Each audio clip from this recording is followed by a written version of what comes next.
I can remember a few years back after Nelson Mandela was released from prison, he had an interview with Oprah Winfrey, and in that interview, it was in a, you can go on YouTube and you can find that interview. It's there, um, where he talked about Oprah had asked him how is it that he was able to engage in conversation with his adversaries and to have empathy, forgiveness, and to just be able to um, make space in his heart to have conversations with his adversaries. So his answer was that he came to a realization that uh, he came to a realization during his years and his journey that if he didn't, if he was unwilling as a leader to engage in conversation with those that were his adversary, that South Africa would have gone up in flames. Those were his words, that if I did not engage in conversation with them, the country would go up in flames.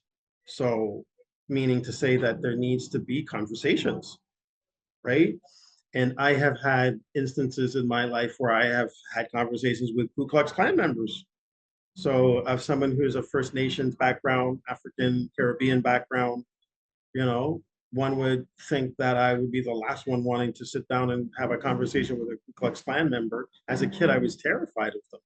I was terrified. It used to terrify me as a kid growing up in Canada, the idea that someone could show up at my house and then I would wake up in the morning with a cross burning and having to deal with that kind of aggressive violence, right? Because I did have to deal with aggressive violence as a kid growing up because of the color of my skin and not being white. I've endured that.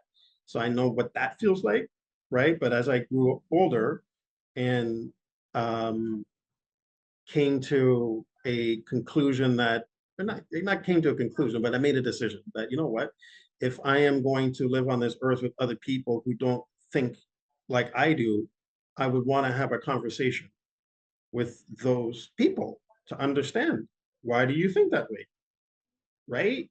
And so I just that's just me, right? So having you here today talking about this stuff, um, who chooses to watch it, good for them. And they can have their own opinions.